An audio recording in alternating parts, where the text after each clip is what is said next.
आहेत ना, 5वी ते 9वी पर्यंतचे आहेत ना सगळ्याजणी. हां, मी डॉक्टर प्रियंका सोनवणे आणि आमचं इथं क्लिनिक पण आहे तुळजापूरमध्ये. आणि मागच्या 1 वर्षापासून तुम्हालाही माहीत आहे की कोरोना चालू झाला होता 2020मध्ये. मग तेव्हा अशी कंडिशन होती की आपण घराच्या बाहेर सुद्धा येत नव्हतो. त्यामुळं सगळ्यांच्या मनामध्ये भीतीचं वातावरण होतं.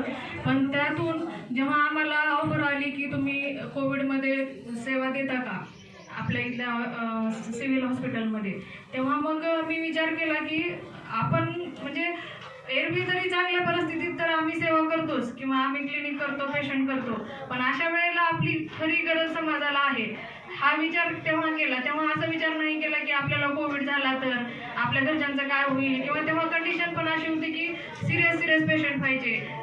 कितीतरी डेथ झालेले आहेत, तुम्हाला तर माहितीच आहे.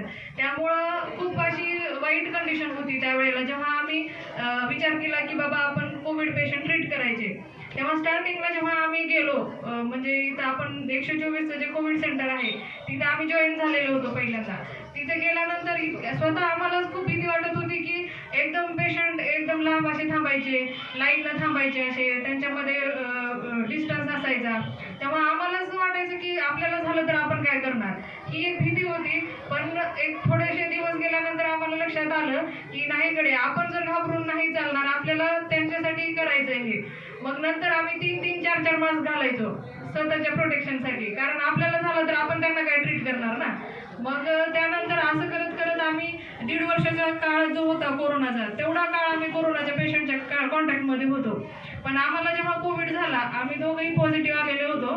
ही माझी मुलगी आहे पण ही नव्हती आलेली पॉझिटिव्ह, आमच्यासोबतच झोपायची पण ती नव्हती आली पॉझिटिव्ह. आम्ही दोघे आले होतो. पण तेव्हा पण आम्हाला स्वतःला टेन्शन आलेलं की त्याच्यानंतर आपलं काय होईल जर सिरियस झाला, इन्फेक्शन जास्त वाढलं. मग आम्ही स्टार्टिंगपासून आम्ही डॉक्टर असल्यामुळे आम्ही स्वतः स्टार्टिंगपासूनच ट्रीटमेंट घेतली होती. त्यामुळं तेवढं काही सिरियस काही झालेलं नव्हतं. पण आम्ही अशा केसेस बघितल्या आहेत की म्हणजे असे यंग पेशंट